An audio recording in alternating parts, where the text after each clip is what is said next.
हाँ जी, नमस्ते जी, नमस्ते।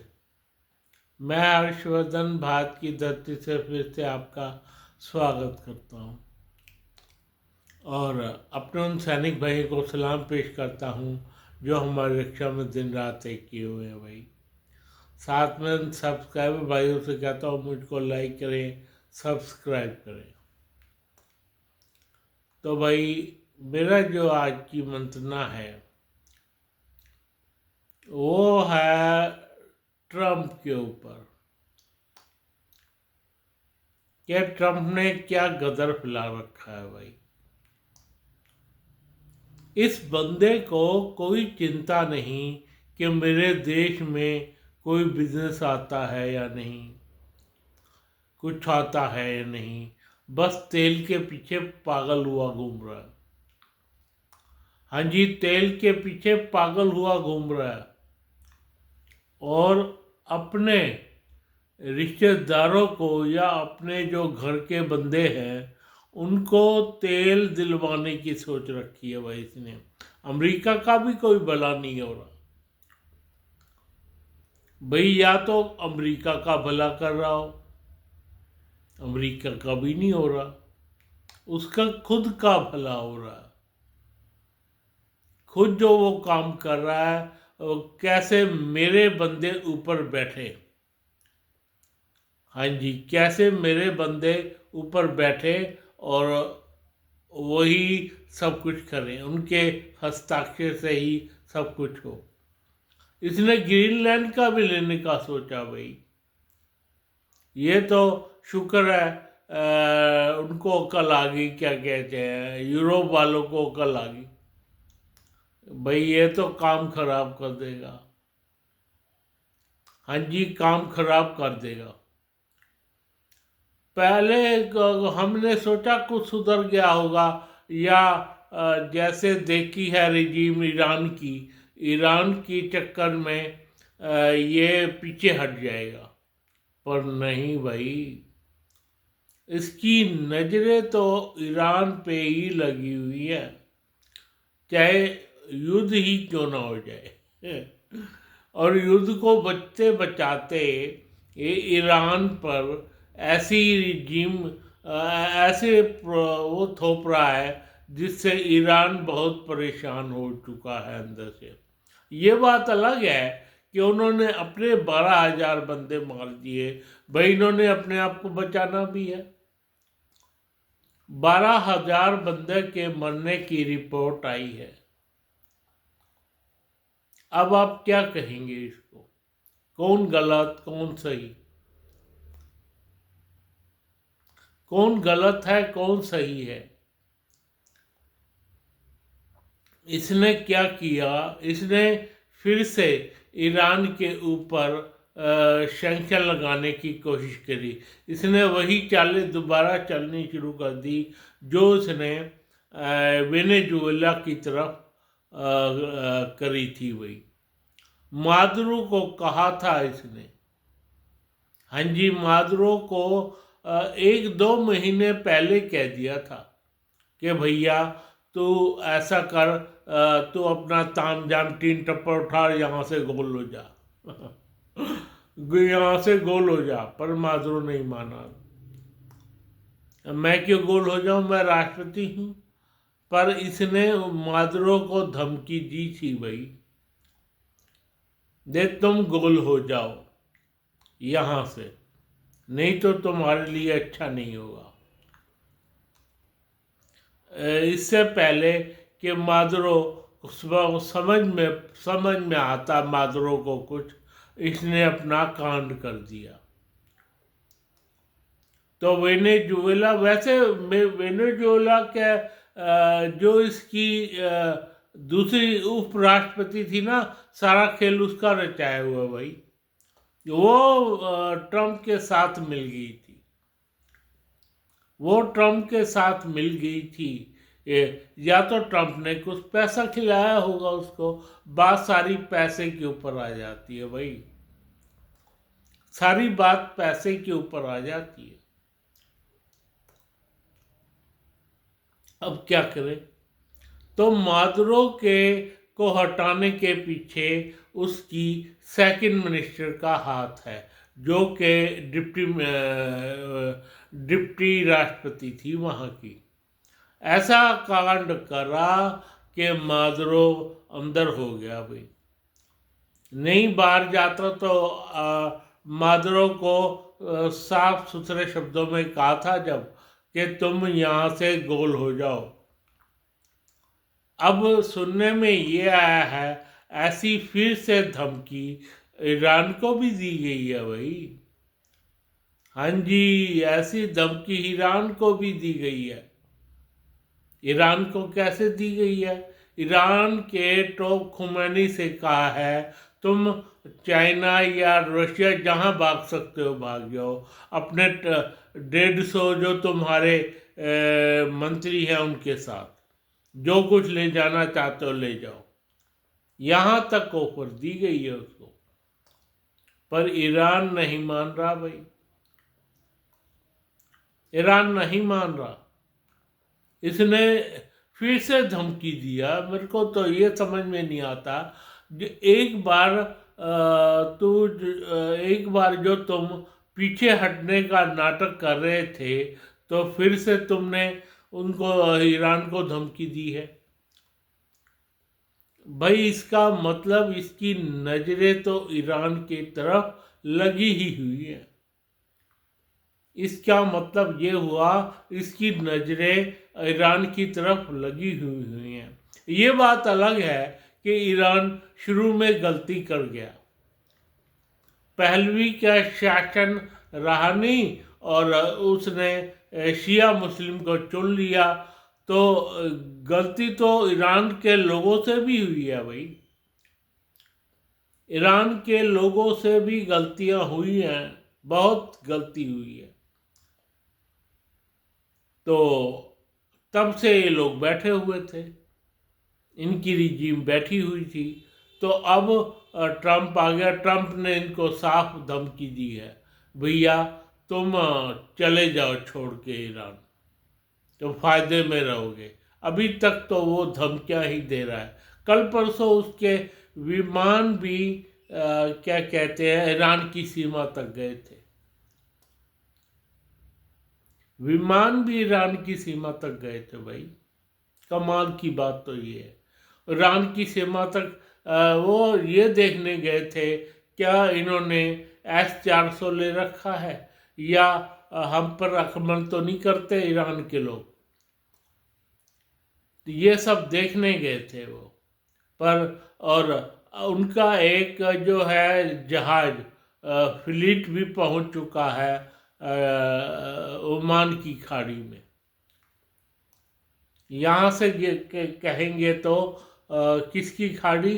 अरब की खाड़ी में, ओमान तक इनका जहाज पहुंच चुका है भाई।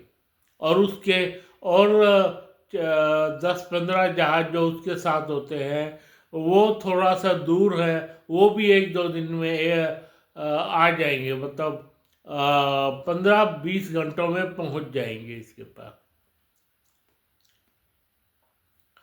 तब जाकर ये कोई फैसला लेने की स्थिति में होगा। और इसका देख के तो क्या कहते हैं इजराइल के राष्ट्रपति ने भी हामी भर दी है भाई, कहता करते हो तो करो। उसने हामी भर दी है कि मैं तुम्हारे साथ हूँ, तुम करते हो करो। For the time being Iran ने इन देशों से साफ कह दिया है, उन देशों का बारी बारी से फोन भी गया है ईरान को कि हम सबसे पहले गया सऊदी अरब का, फिर यूएई का, फिर ओमान का, फिर क्या कहते हैं यमन का। इस तरह 9 देशों ने ईरान को कहा है कि भैया हम कोई आक्रमण नहीं कर रहे, ना तो हम कोई स्पेस दे रहे हैं इसको, ये कहाँ से आए जहाज कहाँ से नहीं हमें कुछ नहीं पता, हम इस बारे में कुछ नहीं जानते, लड़ो मरो खुद मरो, हमें नहीं पता। हम तुम्हारे विरुद्ध नहीं हैं। सबका फोन ईरान को चला गया है भाई, सबका फोन, 9 देशों का। क्या हमारे पास, और जबकि उनके पास तो कोई डिफेंस ही नहीं है भाई। बात भी ठीक है। उन्होंने साफ कह दिया है हम अमेरिका का साथ नहीं दे रहे, नहीं दे रहे और ना देंगे। साफ कह दिया है उन्होंने अमेरिका को भी कि हम इस बारे में कोई भी निर्णय नहीं ले सकते। हम ईरान के विरुद्ध कोई भी निर्णय इस तरह का नहीं ले सकते। भाई एक दो रिफाइनरियों पे बम पड़ गया तो क्या रह जाएगा। यूएई है, मुश्किल से तो मैच वगैरह होने शुरू हुए हैं, वो कह रहे तुम बम मार दोगे, क्या रह जाएगा हमारा। यमन है, उन्होंने साफ कहा हम ऐसा कोई भी काम नहीं कर रहे भाई। तो अब आप ये हिसाब लगा लीजिए कि उन देशों ने तो मना कर दिया, मना कर दिया है, बिल्कुल स्पष्ट शब्दों में ईरान से कह भी दिया है कि हमारे पास कोई ऐसा डिफेंस सिस्टम नहीं है, हम तुम्हारे विरुद्ध कुछ भी नहीं कर रहे, जो कर रहा है अपना अमेरिका जाने, तुम जानो, हमारा कोई मतलब नहीं। तो फिर ये जहाज आए कहाँ से? अरब की खाड़ी से आए, ओमान की खाड़ी से आए। 70-80 जहाजों की फ्लीट लेके चलता है भाई। कितने जहाजों की?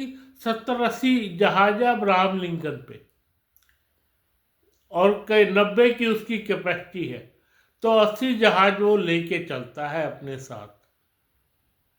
F-35, F-15, एफ सीरीज के जितने भी जहाज है, और चलता भी वो परमाणु रिएक्टर से है भाई। वो नहीं चलता ये डीजल से या पेट्रोल से, वो चलाता है उसको परमाणु रिएक्टर। तो अब आप हिसाब लगा लीजिए वो क्या करेगा भाई, वो क्या करेगा। ट्रम्प, अब ट्रम्प की नजरें तो लग चुकी है ईरान पे, बहुत नजरें लग चुकी हैं। अब क्या करेगा ईरान? ईरान ने तो साफ कह दिया कि मैं नहीं जाऊंगा, और ट्रम्प ने उसको धमकी दे दी, दोबारा से धमकी दे दी कि तुम जब भी वक्त है चले जाओ, यहां से चले जाओ, तुमने जो बंदे मरवाए हैं ठीक नहीं किया। और ईरान कुछ भी कहता रहे, अमेरिका कुछ भी कहा अमेरिका, और जबकि है उसका अंदरूनी मामला, ये रिजीम बदलने का अंदरूनी मामला है भाई। आप बता दो इसमें अमेरिका का क्या रोल, क्या रोल है तुम्हारा? वो कहते हैं कि हमारा अंदर का मामला है, हम जाने, हमारा काम जाने।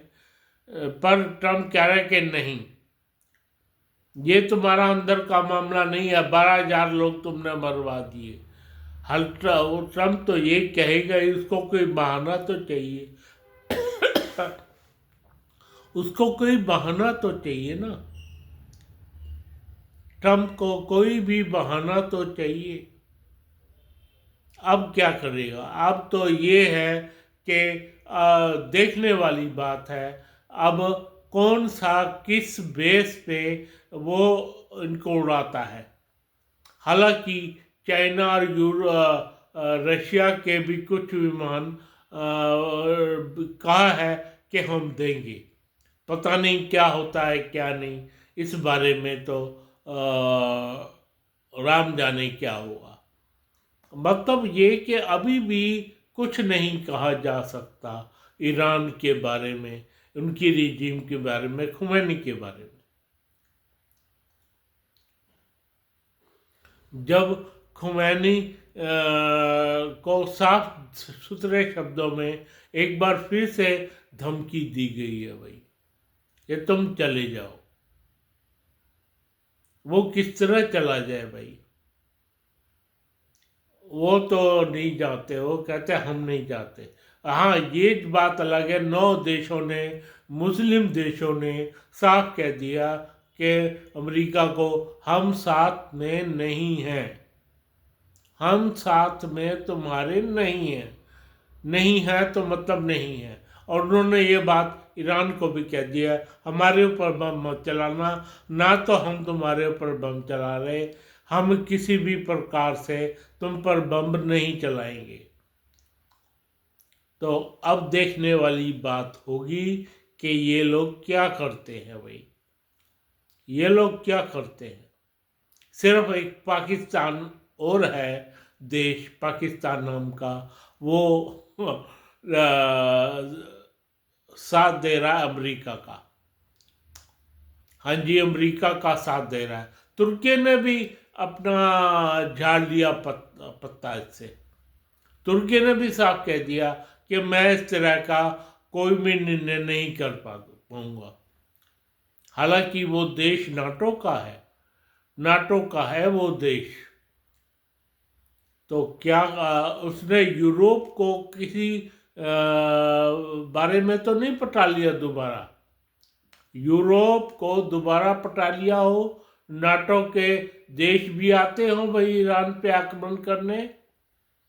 ये तो एक तरह से बात हो गई विश्व युद्ध की भाई, कहीं विश्व युद्ध ना छिड़ जाए, ये बात उसके हमारे जहन में है, हमारे दिमाग में भी है भाई। इसका विश्व युद्ध पे क्या असर पड़ेगा क्या नहीं, ये तो आने वाला सप्ताह ही बताएगा।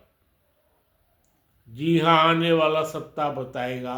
फिलहाल ट्रंप की नज़रें ईरान पर दोबारा से टिक गई हैं, ये बात मानने वाली है।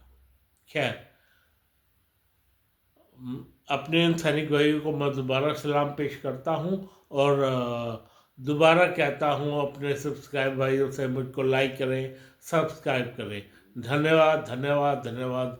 भाइयों हर्षवर्धन को, हर्षवर्धन को अब चलने की इजाज़त दो। धन्यवाद धन्यवाद धन्यवाद।